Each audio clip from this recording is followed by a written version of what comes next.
Roots and Shadows by Shashi Deshpande. Characters, Summary, Analysis. Hello and welcome to the Discourse. Roots and Shadows was Shashi Deshpande's third novel, which was published in 1983. The novel is often considered a feminist novel, though the main theme of the novel is not feminism. Rather, it is to express the anguish and conflict of the modern educated women struggling between the patriarchy and tradition on one hand and individuality, self-expression and independence for the women on the other. The novel tells about the dynamics of an Indian Brahmin joint family and all its conflicts, compromises and peculiarities. Characters of Roots and Shadows. Indu is the main character of the novel. She is a married woman who has yet to become a mother. Her mother died during her infancy and her father Govind, a photographer, left her in the care of his old aunt Akka and his brother Anant or Kaka.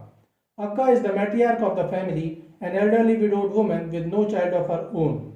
Narmada Atya is the widowed sister of Anant and Govind.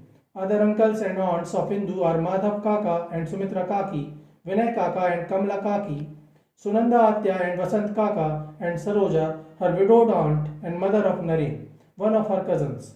Her other cousins include Hemant, Sumant, Padmini or Mini, and Sharad, sons and daughters of Anant Kaka. Sunil, Geeta and Lata are children of Madhav Kaka and Sumitra Kaki. Vitthal is an orphan Brahmin boy whom Akka adopted at an early age. Jayant is a young man of a different caste whom Indu meets at college and falls in love with. Later on, she marries him. Summary of Roots and Shadows. The novel begins as Govind, Indu's father, leaves her at his aunt Akka's house after his wife's death. It is a big joint family. Akka is an elderly widow with no child of her own. She is the matriarch of the family and lives with Indu's grandfather, Akka's brother-in-law, and his sons Anant, Madhav, Vinay, and Vasant. The family is controlled and dominated by Akka. It has been drilled into Indu's mind that being a female, she has to be obedient and unquestioning, meek, and submissive. She is of the view that Akka is an obstacle in her way, leading her to achieve her goal, the goal of attaining freedom and completeness. Indu grows up as a rebellious and pugnacious kid who wants to do things according to her fancy and understanding. At home, Indu was comfortable with Naren. He not only appreciates her but also encourages her to achieve her goal, the goal of attaining freedom and completeness. She, therefore, rebels against Akka, her dominating authority, her conventional world with rigid rules, norms, and values, and the oppressive atmosphere in the family where women have no choice but to submit, surrender, and accept their lot silently and ungrudgingly. She finally succeeds in her endeavor when she leaves the house at the age of 18 and later marries a man of her own choice, Jayant. Indu believed that the love marriage would bring a sense of freedom to her, but gradually she begins accepting the traditional normal life of a typical Indian housewife. Her life and her thoughts begin to move around her husband. She thinks of her husband when she dresses. She thinks of him when she undresses. She thinks of him when she looks in the mirror. She thinks of his wants, his dreams, and his way of life. She forgets herself and her identity. She sheds her eye into her husband's. She shapes, molds, and changes herself according to her husband's needs and desires. She understands that her attachment to Jayant is quite disturbing and her total surrender to him quite frightening. However, she believes that to live without a husband is the greatest calamity in her life. The irony of her life is that, though she is not completely happy with her husband, she cannot live without him. She realizes that she, as a human creature, is incomplete, almost nothing without her husband. This sense of incompleteness fills her with sorrow and frustration. To get rid of it, she begins working as a writer in a magazine but wishes to take up different form of writing that would satiate the novelist inside of her. She is a doting wife and almost as dutiful and self-effacing as the domesticated housewives she always resented. She hides her dependence on Jayant, and the hypocrisy of her emotions and actions builds a stream of angst and guilt inside of her. Jayant allows her to work as a writer, but he never appreciates her nor considers it any real work. Indu starts feeling as if she is a caged bird. She gets a chance to set herself free from the cage, her marital home, when she is called back to her ancestral home during Akka's illness. The two had not spoken for 10 years and never really saw eye to eye. Indu is surprised when she learns that Akka wants to bequeath all her property and wealth to her. She hides the information from the rest of the family up until her final rites when the probate lawyer Shyamrao reads the Akka's will to entire family. They all are shocked to see that Indu, a familial pariah, was given everything. Even Indu herself is baffled at this. Indu's cousin Padmini or Mini is supposed to get married and Akka promised to pay for it. So Indu feels obligated to honor the sad promise. However, she doesn't like the man Anant Kaka chose for Mini as she feels Mini deserves a better match. However, Anant Kaka says that it is difficult to find a better match as he doesn't have much dowry to pay. Mini is prepared to marry any man as to marry seems to be the only purpose of her life. To Indu's surprise, she is interested in marriage and not in men. Mini says, I am past 24. I have to get married. What else is there to think about? What choice do I have? Of course, I am marrying him because there is nothing else I can do. I am no good at studies. There's only one thing I am really good at, looking after a house.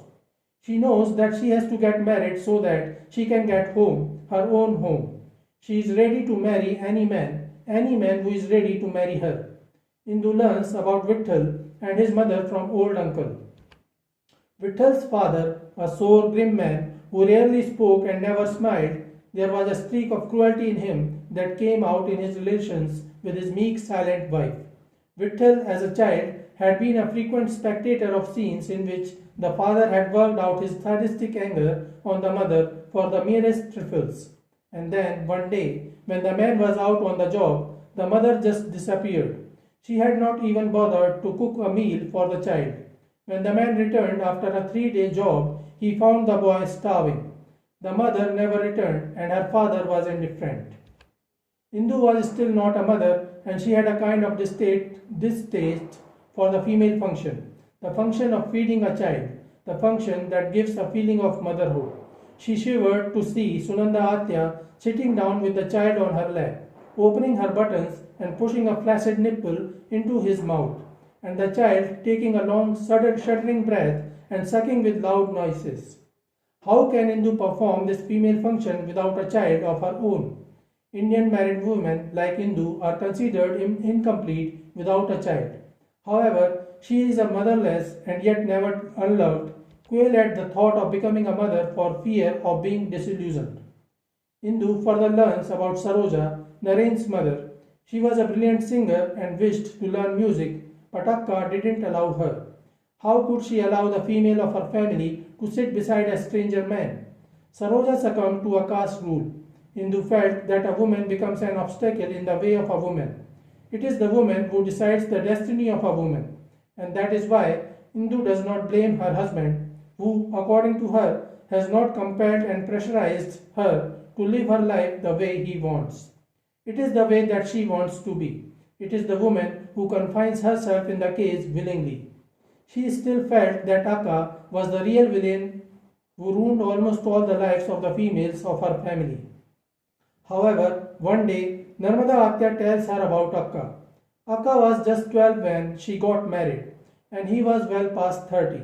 6 months after her marriage, she grew up and went to her husband's home.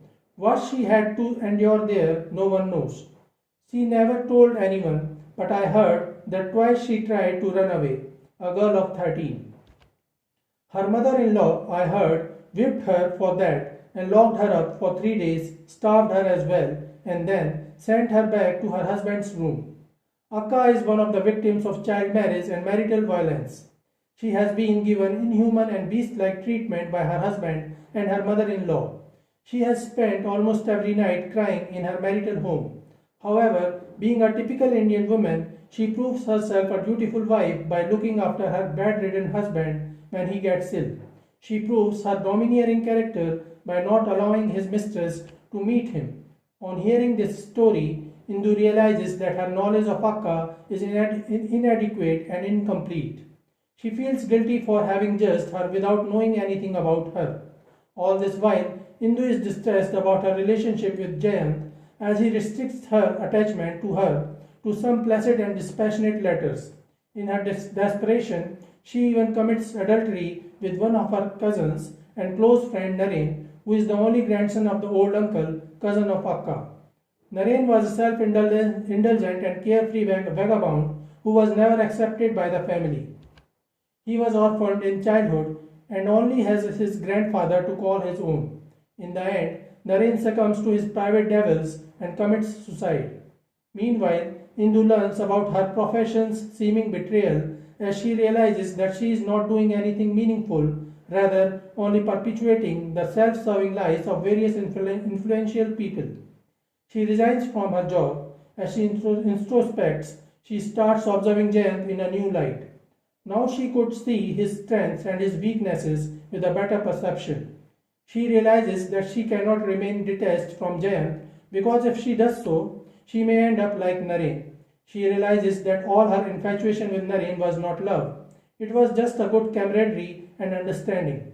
She comes with a better understanding of her family. She almost forgives Akka for her cruelties and she now knows what is important for a meaningful domestic life. She realizes that her home, her destination, and her point of final arrival is Jayant and Jayant alone. She needs to shed off her complexes and not let her love for him become a restrictive bond. She also needs to do away with a large part of facade she has built up around Jayant and inject honesty and authenticity into their relationship. She decides to fund Minnie's marriage and sell the house and give everyone their share. She also decides to return to Jayant, her husband, and confess her infidelity with Naren. The meek, docile, and humble Indu of the early days finally emerges as a bold, challenging, conscious, and rebellious woman. She resigns her job, thus defying male authority, hierarchy, and the irony of a woman's masked existence. Indu weaves the fabric of her own intricate relationship with Jayant, contemplates and goes back with the positive renewal of life. The whole things in the novel transform one by one. Akka renders her legacy to Indu, and with Indu everything changes. Her life undergoes through a transitional phase, but she buries the memories of Naren and their past. This change though snatches Naren from her, but it also makes her present better.